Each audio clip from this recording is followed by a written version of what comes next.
Hello everyone, my name is Maria and welcome to the channel. Today we continue playing Disco Elysium. Let's see what Harry is thinking. Hey, her innocence Dolores Dei liked little figurines, right? Liked holding little men between her fingers, remember? This is true, and so what? You have the headless Falcon Rider figurine. You should give it to her. Win her back. What do you mean, win her back? It's not Dora. What? Look around. Win who back? I can't win her back. She's a long-dead historical figure. Don't be so pessimistic. Love doesn't die that easily. This isn't funny. You have a bad feeling about this one. Of course I'll take this task. So very nifty. Nifty and mysterious. This is surely what the figurines are for. Of course, how should I do that? Let's try. The mother of humanism stands above you, a precious and complex wax painting on a single pane of glass. A crack runs across the length of her body, her face oval and sad. Looks like I can't give this figurine to her. Why? I don't know. Because she's a stained glass window. That does seem to be a problem. Maybe you meant something else? Like what? Is the task still on? I don't know. What are we thinking of?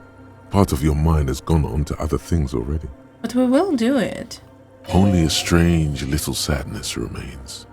The mother of humanism towers above you, a wax painting on a cracked pane of glass. Nothing has changed in her expression. Alright, I don't think I want to level up visual calculus now, but I will certainly remember this. So let's... Oh wait, I shouldn't run, I forgot. Need to be careful. Let me just see this place one more time. But I don't really see any doors, or anything like that. It came from the stained glass window, still has letters on it too. I think we've already read this one. Right? Why do we need to give the figurine to Dolores Dei? So maybe our breakup with Dora is somehow connected to Dolores Dei? But how could it? I don't think we broke up because of, religion reasons. I thought it was just because Harry is an alcoholic, Or wait, did he become one after the breakup? I don't think we know this, right? At least I'm not sure. Oh, a bird. That's cute. Do we have anything here? Oh. You see that seagull up there? Remind you of anybody? Kim? What? Kim? No, it's you. You and the seagull are just alike. Why? Think about the seagull's story. It's one of endurance and adaptation. The seaside was paradise once. They were birds of that paradise. Why? Then their paradise became shit city. And what did they do? They became urban survivors, eating burgers out of trash cans, killing and eating pigeons. Is it true? Do seagulls eat pigeons? No time for that sentimental bullshit. They're hustlers, getting shit done. They're one pair of track pants away from gangsters. Just like you. But I'm not like that. I'm still romantic. Sure, inside. But outside, it's a tough world. You've got to do whatever it takes to survive. And you do. Question is, will you admit that to yourself? No. I understand that it probably was some new thought. But no, I think that Harry now is on the right path. He is giving up drinking and he's doing good police work. He's really trying. Wait, I wanted to talk to her again. I don't remember why. The shaggy-haired girl kneels on the sea ice. She looks up as you approach. Oh, and we needed to talk to the teenagers again. So you talked to my associates, right? Are you going to help us? With the church, I mean. Yes. Great. Let us know if there's any progress, will ya? We've been waiting for weeks here. I'd like to know more about your associates. My associates? I haven't got much to say about them. Why? Just answer the question, please. Sorry. I just don't tell people about my friends and who they are and so on. I don't provide information on them. And what about yourself? Me? I'm a silver bird. What do you mean? Don't know what makes you think it'll be any different later, but... Why isn't she talking to us about them? We are basically friends. The others told me you went inside the church. What did you see? Oh, that. You're not going to believe me. There's no point in me telling you. We'll see. Go ahead and tell me. Okay. I went in and I saw a woman next to one of those machines there. Noid calls it a mainframe. She was dressed like someone who's been raised by their grandmother, you know, strange old clothes. Had this absent expression, didn't say anything, just stood still. That's a good description. And then, you know, right behind her, a man crawled down the wall. Upside down like a crab, down the church wall. I think the woman didn't even know he was there. He was completely silent. He stopped right before he got to the floor, then just hung there like that, looking at me. Right at me. I fucking turned around and walked out. End of story. Like a crab, you say? Yeah, we saw him. You saw him? Does it mean that you went in there? Did you see the other spooker, the one in Grandma's clothes? Yes. Good, so you believe me. Of course You I should do. go tell this to Andre. He'll know what to do next. Why isn't she saying anything? My associates? I haven't got much to say about them. Of course I do. I just don't tell people about my friends and who they are. Don't know what makes you think it'll be any different. I don't know why she's not saying anything now. Maybe I should talk to them first. Oh, the music. It's so cool. Hi again. So, how are things going? About the church, I checked it out. And? What happened? I talked to the crabman. Oh man! Who is he? What did you think? He gave me this odd lecture on alcoholism before rambling on. You were right, he's a true narcomaniac. And the way he climbs, it was terrifying. No, he seems okay. Really? Huh. Interesting. What's he doing in the church? He clearly enjoys the physical activity. No matter. Is he gonna be a problem? No. Yeah, Noid is right. Let's get back to the point. What are we gonna do about him? These guys will never catch him. You will never catch him. There's nothing to do. He keeps himself physically active, thinks spiritual thoughts and doesn't drink. As far as I can tell, he's not going to leave. He'll climb around there and you'll never catch him. Actually, he told me he wouldn't mind the nightclub. I dunno, man. Doesn't it feel like a major hindrance to you? A spooky guy climbing around when all the guests are trying to have nice friendly hyper time? Don't worry, I don't think he really gives a damn about you or anyone else. I guess it's not a massive problem, now that I think of it. Everyone is welcome to dance till the morning light! Yeah! Yeah. Maybe. I guess we'll figure something out. Okay, but what about the other spooker? The one in Grandma's clothes? Did you see her? I was using the mainframe when Soona, the former lead programmer of Fortress Accident, appeared. A programmer? That's odd. What was she like? Did you ask her about the nightclub? She said you guys haven't been completely honest with me. Come on, man. Who will you trust? A spooky programmer or us? We just... Oh, Feel the sorry. love! Get down and feel it! Sorry, I didn't want to interrupt him. The world a better place. The love. Yes, of course I'm feeling it. You'll get there, believe me. When we've got our gear set up, things will be flowing and pumping.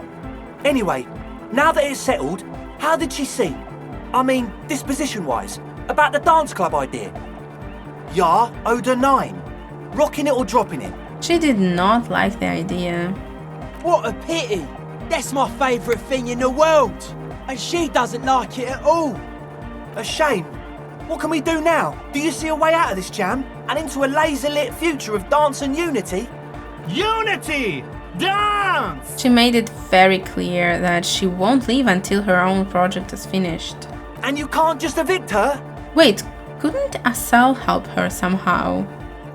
They're kind of doing the same thing. Not the same, but they are studying, wavelengths and such. No, I won't evict her. We have to come up with a different solution. Look at you, honour man. Yeah. No, Noid. He's right. Maybe we've approached it the wrong way after all. I'm sure there's a workaround. We can make a deal not to bother her. You see? If that's okay with her, we only want to get in the church and spread the joy and ecstasy of music. Of music, sure. The lines in the dark exist! Coexist! At least Crabman seems like an advanced being. He's hard. He'll understand. Yeah, he can do his climbing thing in the tower. And the programmer, does she like Nordic dance music?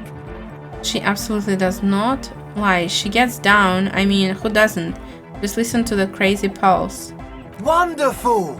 If coexisting fails, you can always muscle her out, right? If it's all okay with you, what do you think? I refuse to throw her out, but I can try convincing her. Excellent! Good luck, my friend. I don't know. Logic. Wait, why can't we do it again? Let me... Goodbye, yeah, officer. let me check out my clothes and then we'll try. Amazing, we have logic +5 now. It should help. Hi again. So, how are things going?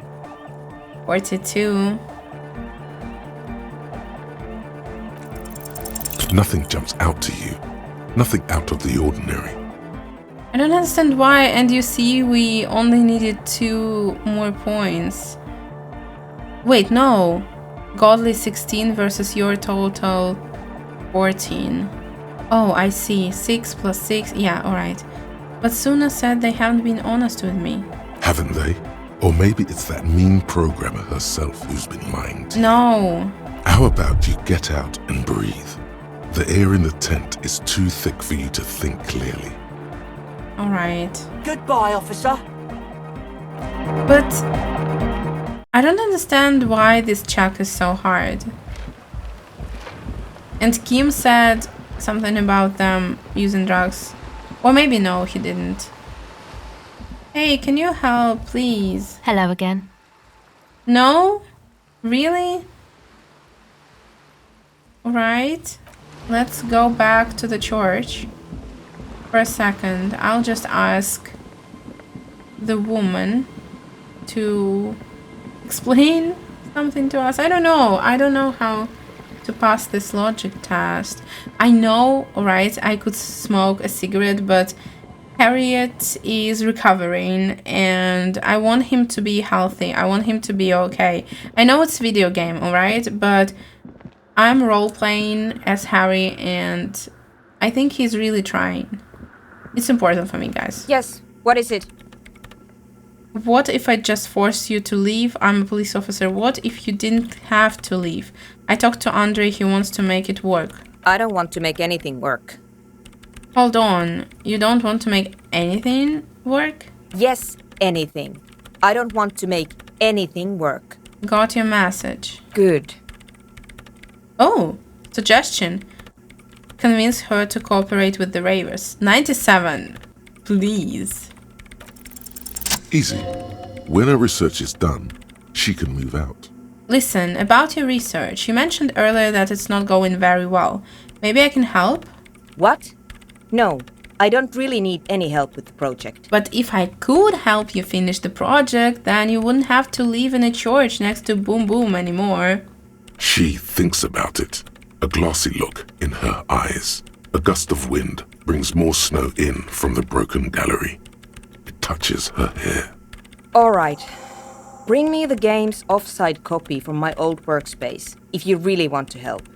It's stored on a filament memory and I'm unable to go and fetch it myself. Sure.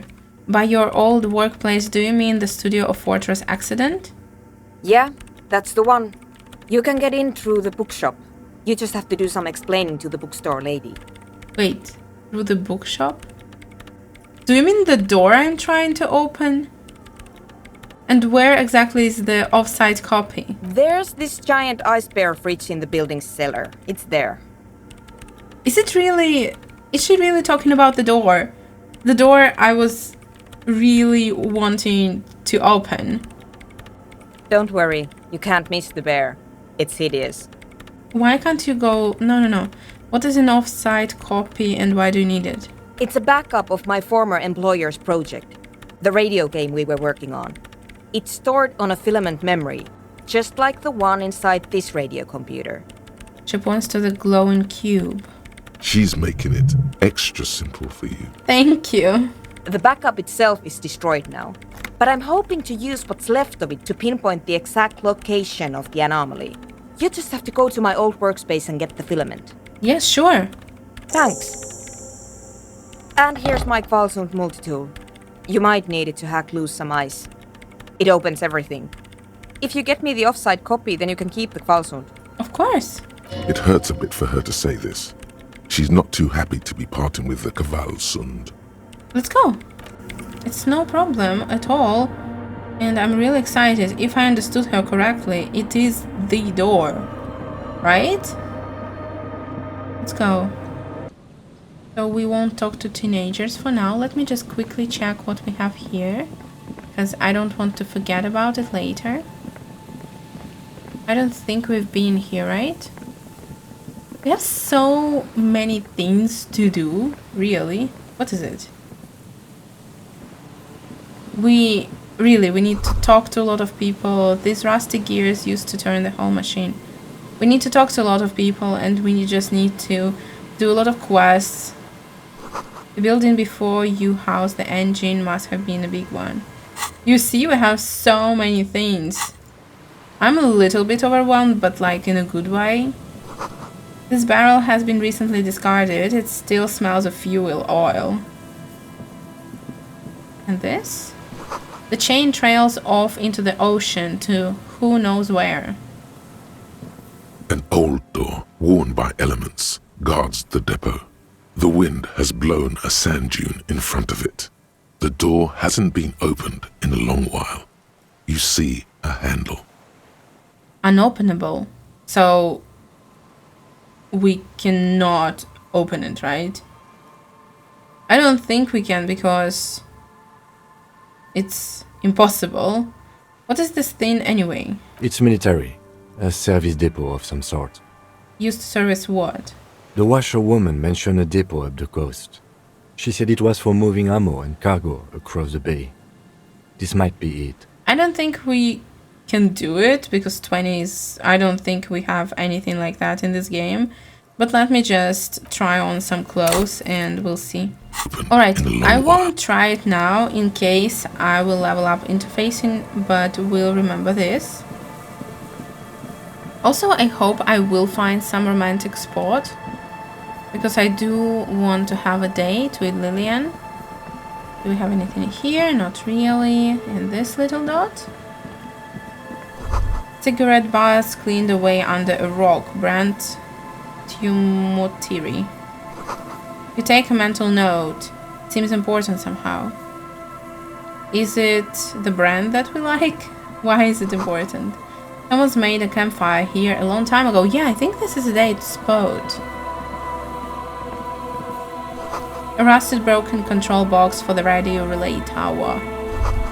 This ladder is too rusty to climb. The sea air has eaten away with it. This relay tower coordinates boat traffic in the bay. Amazing. And this is a little box. It's a tie. -2 physical instrument +1 shivers. I don't think we're gonna need it. Tiny inlets there off in the far distance where the posts trail toward. Really, this is not a date spot. I think it's perfect. Isn't it? I'm surprised, but alright. So let's just... Oh, it's another trap! Please, Harry. A familiar apparatus lies among the reeds. Another one of Morel's traps, weighed down by stones to keep it in place. Look around. The reeds sway in the coastal breeze. They seem to be waiting for some. The wind picks up here, near the cape's end, surrounding the narrow strip of land from 3 cardinal directions.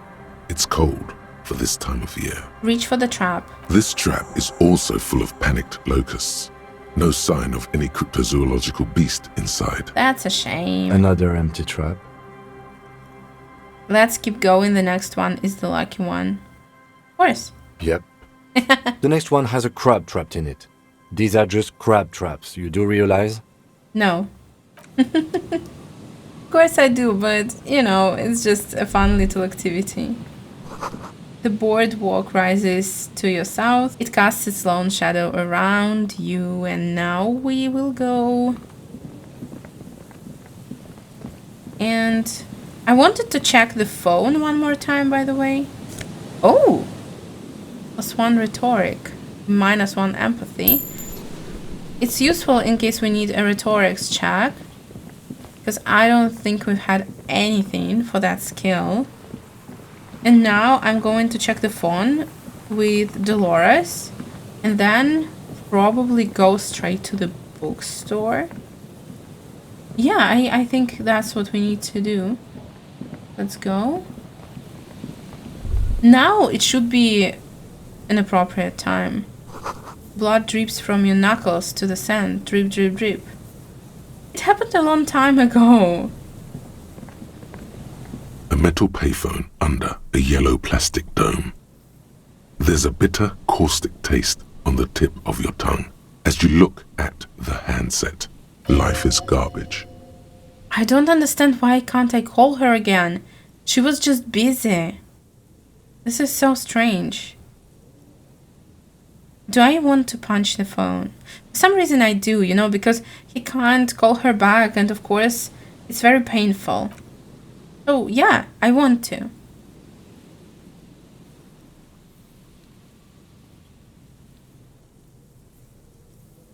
It didn't give you any fun for that money. Your hand is turning blue now.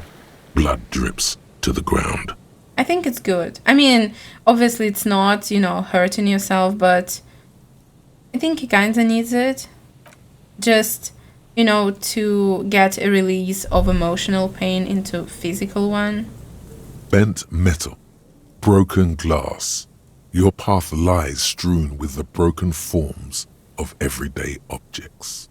You are the destroyer, the bane of inanimate matter. Gaze upon me, staff, and despair.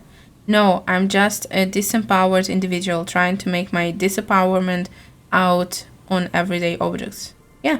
Look, there's a discarded milk carton on the floor. Why don't you destroy that, too? No, I actually feel sorry for the things I've destroyed. I'm sorry, milk carton. You're right. That's definitely not the behavior of a destroyer at all. That's just severe anger management problems and a disregard for property rights. Sure. I kinda agree. Not really, but... sometimes you just wanna release these inner feelings, and I think Harry needs it, so it's fine. What is this yellow thing? Oh, I need to go here. Alright. Let me check it out, and then I will probably go straight to the bookstore. What is it? Looking back at you from the rust-colored water. You. Oh, so just our reflection. Alright, I'm going... I don't think... Have we been here? I think so, right? And what is this house? Oh, I know where we are. Great. So I will go, and if I see something new, I will of course show you, but I'm going to the bookstore. Alright, we have some new bubbles here, if I can say these are bubbles. I think so, right? Scribble between the thighs of a page 3 girl, lured into disco. Amazing. Yeah, I wanted to buy a recorder here, because we can listen to a recording that we have, and I think it can be kind of interesting. The boomboxes on the shelf look well-loved and well-traveled. Chipped, dented, they stare at you with the unblinking eyes of their tape reels. Yeah, stand on the tips of your toes. One especially catches your eye. Deep gold and amber plastic with a big old handle on top. A classic boombox that says Stereo 8 approved. Yes, we want to buy it. This is you. golden orange. A sunset suite. Nice. Just make sure it works before you buy it. Is the Harman Welsh W2. Made in Vespa. Designed in Seoul. Plays all reel-to-reel formats. 2mm, 8mm, 12mm. It's even got a little radio in there. It'll set you back 12 real. Amazing. And can it be handy in police work? If police work means playing tapes, sure. Yes, it does. You can use it for that. Or any other time you'd need to play a tape. I have a tape. Like a beach party. With sand and sun and seagulls dancing on the breeze. Thanks for clearing that up, Roy. For sure. It's a consumer device with professional applications. Amazing. Let's do it. And here you are. Quality sound reproduction on the go. It'll play anything, wherever. Turn any tape into a conversation of sounds and shapes. Let's try it out. Wait, can we say something new to him? Hello again. How can I help you? The boombox I bought, it should play this tape, right? Of course. It's in working order still, isn't it? Just pick your tape and set it spinning. It all starts with the tape. Amazing, thank you. Let's see, tools. I think I need to equip it, right? Wait, yeah, this one. Oh my god, this is so cute. And now this one. The porter reel is just what you needed. The reel's attached to the apparatus with a satisfying click. The tape is routed behind the magnetic reader. Press play on tape. You press the large button marked Commencer, and the tape starts spinning. There's a small delay before the song starts playing. This is so cool. Keep the porter reel at the harmless distance and wait. Then the organ starts playing a simple, melancholic tune echoing in the hallway. A lone singing voice joins in, telling you about the tiniest church in Siileng, surrounded by even tinier yard. You almost feel the seaside mist on your skin. It's mega sad. Really? A click, then silence for a bit. Then the tape stops spinning. Why? Nothing to do with this right now. Alright, remove the tape. Immediately, the boombox tunes itself back to the Friday night beats, vibrating on your shoulder. I'm a bit surprised that this is it. I thought there's gonna be something more interesting. Really, this is it. It's so strange. This is... I don't understand why, but let's go. And we will be just walking with it. Why not? Let's go. And... wait. The music I'm hearing, is it from the boombox? I think so. Alright, this is cool. I like it. Let's talk to him. Maybe we can buy something finally. Everything's still cool here, officer. Oh, wait, we have an item for rhetoric now. Let's try, why not? What was it? This one, right? Yes, and let me see if we have anything else. No, only one item, but let's try. Everything's still cool here, officer. Yes. No need to dress this one up. Just tell him what you want. I want your money now. Amazing. Oh, okay. But why, officer? I don't know. It was just the only thing I could come up with in my head to ask you. I need to get money somehow. Ah, yes. Money is very important. It is. Are you trying to ask for a bribe? No. If so, you're not doing a very good job. Sorry, detective. That's fine. What can we buy? I don't remember. I remember he has some boots. Very expensive ones. The speakers below are banged up and worthless. The sneakers triumph over them. They're the star of the show here. The sneakers. I don't know, they're so expensive. You keep coming back. That's good, officer. Keep browsing those clothes. Keep saving that economy. Alright, +1 composure can be helpful, so let's buy this one. Gotta prepare for springtime, right? Good. And here, plastic wrapped macaroni stamped with humanitarian aid. This says humanitarian aid, not for resale. Good. And I think we also had something here, no? Food gift from the people of Messina. No, not really. And are you selling something else? Everything's still cool here, officer. The food packages you're selling have humanitarian aid written. Oh, on them. You mean these delicious pre-packaged shelf-stable meal kits? Really easy to cook, no hassle, really cheap too. Buy some, try them out. Don't play games with me. No problem here, officer. I get all this from one of my suppliers, an extremely reputable guy. Does your supplier drive that humanox lorry over there? What? Look, officer, I'm just a retailer. You'd have to talk to my supplier if you got questions about the supply chain. That's how the game works. Sure. Interesting. It is. Can we, like, arrest him or something? We'll need more if we're going to pin this one down, he thinks. Good questions, though. Oh, thank Sharp you. eyes, officer. Thank you, Kim. 28 is better. No need to dress this Really? one up. Just tell him what you want. Oh, okay. Yeah, we already did that. Ah, yeah. Are you trying? Yeah, Sorry, yeah, sure. detective. Thank you. Thank you. And this? Speakers from the people of Samara. Now let's go to the bookstore. Hi, Ace Detective. Are you here for more books? Little girl, help. My Dick Mullen book ripped before I could get to the end. Do you know what happens? Does she? Which book was it, sir? Dick Mullen and the Mistaken Identity. Oh, I'm very sorry, sir. I haven't read that one yet. I wish I could help you. Wait, was it the only copy? Can't we just buy another one? Say, child, you wouldn't happen to know a good fridge, would you? A fridge? Yeah. Like a big, big fridge a cop could use to put... No, I don't want to traumatize her. You mean like the ice bear fridge? Man, that's scary. Ice bear, yeah, it's what the woman in the church was saying. Ice bear fridge? Yes, like a bear, but white. There's a fridge below the building in the basement, with red glowing eyes.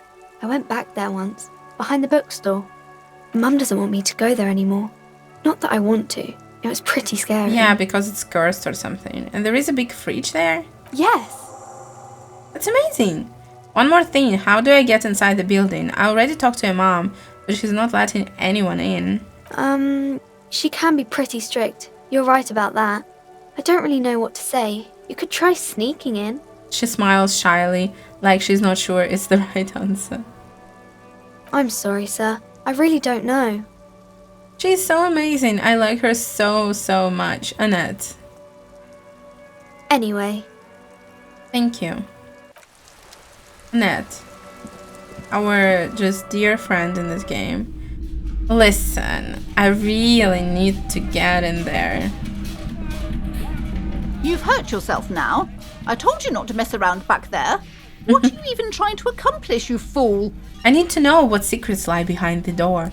It's part of a spiritual quest. You're only making things worse. Stop it. Be compelled to look at the books. Go to them. Oh, I need to ask a lot of things. Alright. This Dick Mullen book fell apart before I got to the end. Do you have another copy? Oh, I'm very sorry, sir. Some of these old paperbacks just don't have the durability. I would be happy to sell you another one, but unfortunately, it's the last copy we had in stock. Your daughter is the one standing outside the store, right? Annette, yes, my daughter. I hope she wasn't slacking off again with her nose in science fiction.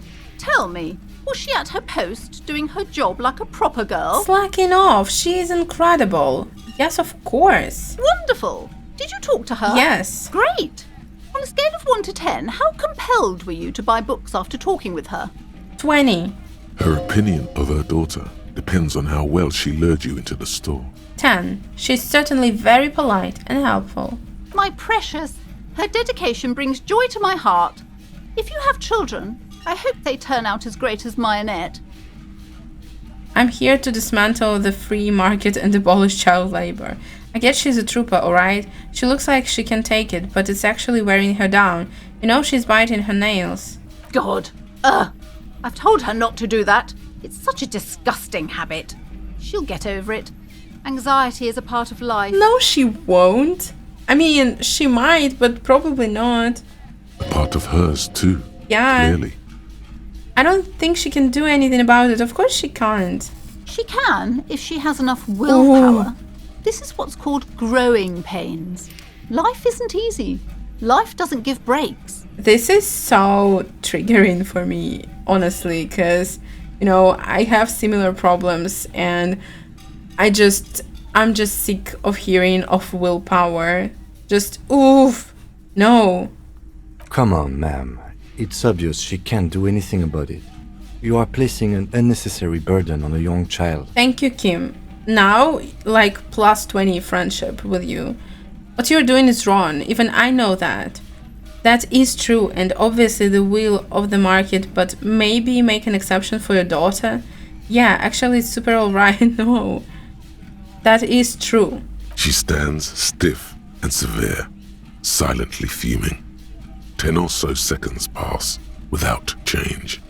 This is a person coming to terms with a new reality, one where they are wrong. It's not easy. Oh, that's good. Oh no. Hold on. I need to invite her inside and apologize. She must be freezing out there. Really? Just like that? There. I don't know what to say to Oh. you. My husband, he tries to teach me business lessons. I have what my mother called a dull mind. All this stress. She apologized?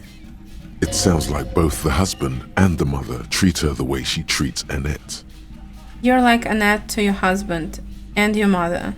Oh, well, my mother was horrible, of course. Absolutely perverse energies around that person. But my husband? Yeah, generational trauma. My husband is completely different, of course. Is this husband Annette's father? Yes. My husband is a successful entrepreneur east of the river. If only he were more involved in the business we're running up here. No matter. Soon we'll both be off for Grand Couronne. And your husband's also involved with the bookstore? He made the initial investment. Since then, he's been what you might call a silent partner. Is she an only child? Yes, I'm afraid so. A real treat she is. It would be nice if she had... No, we couldn't have afforded more children, really. Not in this economy. Why not? We're quite busy people, you know, my husband and I. Quite busy. Children are a lot of work.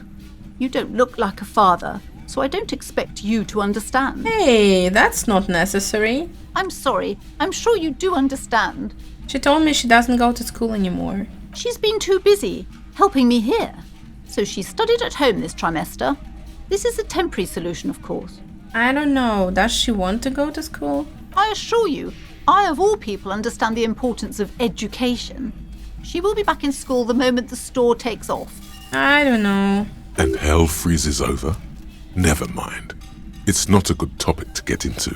I see. I had something else in mind. The woman looks aloof. Her features much softer. Occasionally she glances at her daughter's silhouette. That's nice. I was told that there is a huge fridge in the building cellar. Can you lead me there? A fridge? Yeah. No, I don't know anything about a fridge. Aren't you interested in books? Of course. By the way, I remember that we can buy a board game here. A small mountain of colorful board game boxes. There are numerous types of games for all ages. A lot of shelf space seems to be taken up by Wirral-related merchandise. Will it give us anything? I hope so. Wonderful choice, sir. Thank A you. wholesome family game. An endless variety of source books, lore books, and codices litter the table. The topmost book is titled Welkin Compendium, 2nd edition. There's also a large hardbound tome with intricate cover art, The Hunters of I Catawak, think we've already heard Boreal this. Creature Compendium, and a Pick Your Path adventure game book titled Tales of Wirral, Cavern of Velkrag. There's a box that says Wirral. we definitely That saw price this one. is steep, but then it's the 3rd edition mega setting supplement, so it makes sense. 25 real. Nonsense for anemic Beano-clads. Let's see what the first game does, and maybe I'll consider that, but 25 real for a game. Let me see. In your hands, you hold a brand new copy of the game, Suzerainty. It's snugly wrapped in a skin of plastic. The cover features a charming illustration depicting a mass of grinning laborers loading goods onto a ship, while a richly dressed administrator oversees their work. Shake the box. The box has a nice heft to it.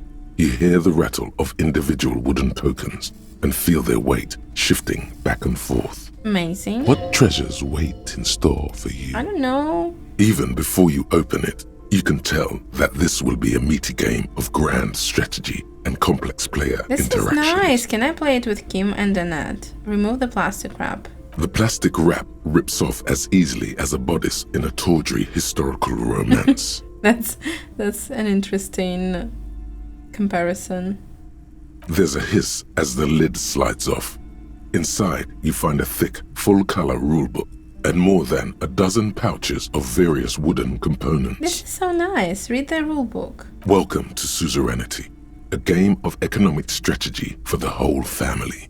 The rulebook is sumptuously illustrated and thick as a Gradian novel. Keep reading. The instructions are opaque at first and introduce many concepts you're not familiar with. Fortunately, there are many diagrams and examples throughout. Amazing. You soon figure out the basic conceit. Each player represents an administrator for the suzerain of Revachol. Your objective is to increase the suzerain's wealth and renown by accumulating victory points. How do we do that? That's where the suzerain's vassals come in. The game features 4 vassal nations, each one home to an economically important resource. Each turn, the player collects resources from vassals where they've placed workers. They may then rearrange their workers, fulfill contracts for coin and bonuses, or build structures back in Revachol. As you leaf through the pages, your eye catches on a sidebar labeled Advice for Beginners. Yes, of course, read the advice. Remember, there are many paths to victory in Suzerainty, but successful players will find one strategy and commit to it wholeheartedly. Boring, boring, boring. Tear up this rulebook and commit some old-school atrocities. No, how's the winner determined? The actual scoring system appears infinitely complex, with a series of tables and appendices required to compute each player's final victory point total. You skip that part for now. Kim, do you want to play? The lieutenant looks over the rulebook before he sees something that makes his eyes go wide. What? Holy shit. The average playing time for this game is 1 to 6 hours. That's funny. I'm not sure we can afford to set aside that kind of time for a game. So he says, but his gaze lingers a moment longer on the rulebook than is strictly necessary. Plenty of time. He could make time if he really wanted to. Yes, of course, let's do it. What is detective work if not an elaborate game? You need logical inference, attention to detail, the ability to analyze your opponent's motives. Come on, it might help us think of more creative solutions to the game. Oh, to the case. I do feel like my thinking has become somewhat rigid. Yeah, exactly. Maybe a little diversion to keep the mind limber is just what's in order.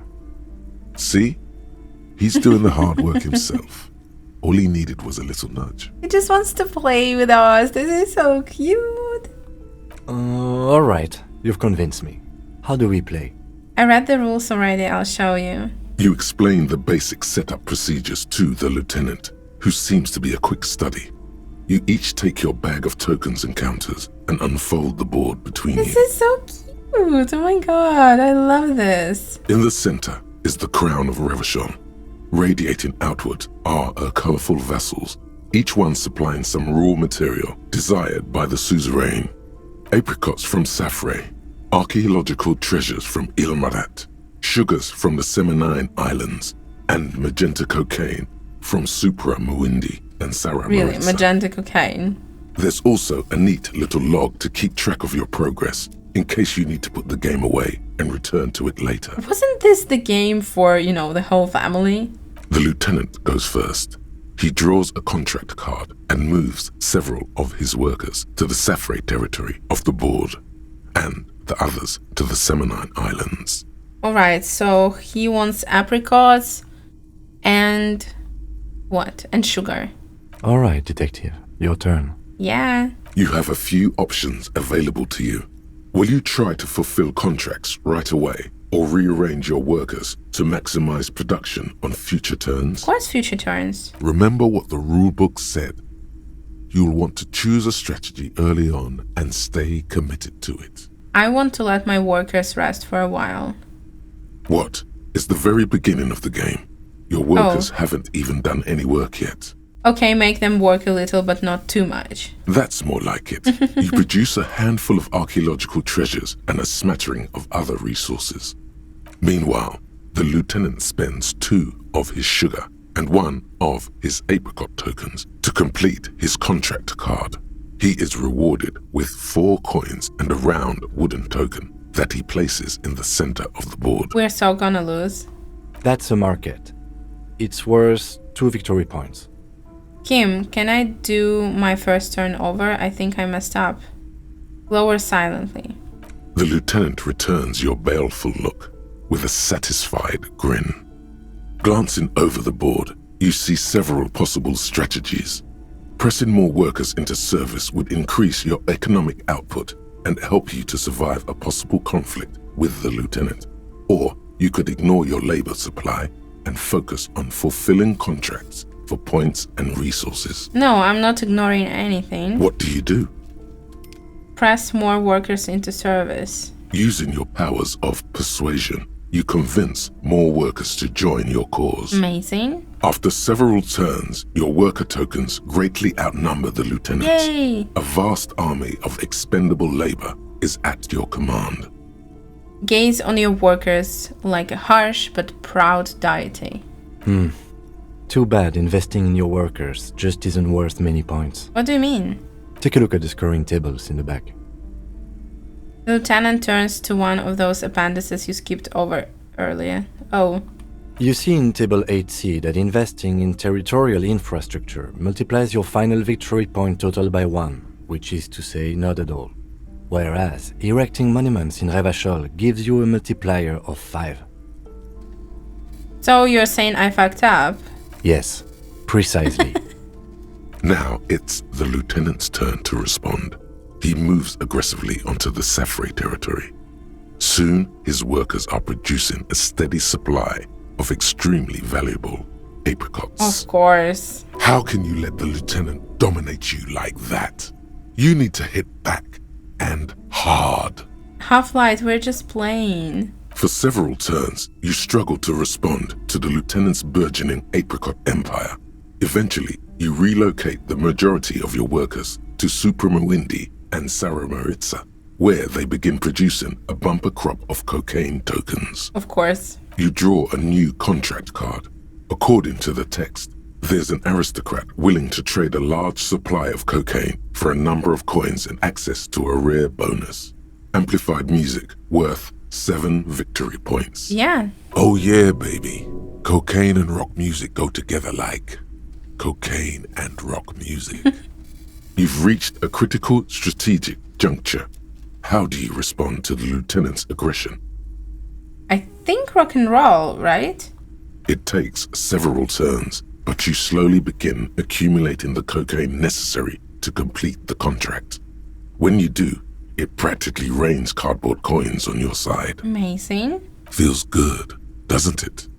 But you know what would feel even better? You're going to say drugs, aren't you? Drugs. Specifically uppers. You should find some the first chance you get. No, I shouldn't. While you daydream about speed, the lieutenant has built himself a formidable economic engine of his own. The end game is upon you. How will you spend the vast resources you've acquired for the glory of the suzerain? Flipping through the manual, you find the most expensive structure in the game, the Revacholian Victory Column, worth 12 victory points. If you can successfully build it, victory will be all but assured. Or? Alternatively, you could try launching a trade war to crush the lieutenant's economy, or you could blow all that money on a public education system for your worker tokens. The choice is yours. Or almighty Revachol. right? Because a public education system would be amazing, but it is a board game after all. Building the ultimate structure requires diligent economic planning, which you completely fail to do. So I will lose. Rather than build a glorious monument to Revachel's economic superiority, you have to settle for a handful of post offices and school for the blind. It's not bad. A risky gambit, detective. Sorry it didn't pay off. Yes, I should have gone with a more consistent strategy. That might have helped, yes. Now, let's tally up the scores, shall we? Of course. Computing the final scores is almost a game unto itself. You each spend an inordinate amount of time making stacks of coins, consulting tables, and struggling with basic addition and multiplication. After double, then triple checking your maths, you have your final score. 15 victory points. The suzerain will not be impressed. I've got 26 points. Oh, that's way more. Don't be glum, detective. There's always next time. Figuratively, I mean. There's no way we have time to play this game again. Would you like to play another game? Now, let's clean up and get back to work. This was so nice. You hold the open game box before you. Examine the components. You open up a number of pouches containing wooden tokens. There are also several punch boards with other cardboard components that will need to be punched out before you can play. Alright, I think we don't really need this, so hopefully. You hold the open game box before you. Put the game away. This was amazing. I really, really liked it. Let me... Where is Annette? Oh, I should probably went to sleep because, you know, she's a child. Let me go here. I'm just gonna check. A heavy door with a missing handle stands before you, covered in dozens, if not hundreds, of little oddly shaped trinkets and charms. It appears to be locked. 72 is good, but we have some item for this. Let me try it on. Oh, this one, amazing. And now I can see it. It looks incredible. Let's a heavy door try. with a missing handle stands before you, covered in dozens, if not hundreds, of little oddly shaped trinkets and charms. It appears to be locked. 83% is perfect. Yay! Oh, wait, what? I thought we succeeded. You smash into the wood and see a small crack appear on the door frame. It's going to take one more try to break through to the other side. But you've done it. One more try, really? You're not thinking of trying again, are you? Smash into the door and shout, "Fuck the system. Freeze dirtbags, hands up now."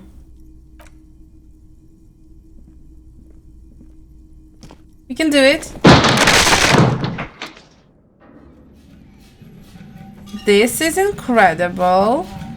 We're gonna do it in the next episode, so hopefully you're as excited as I am. Have a wonderful day. Bye.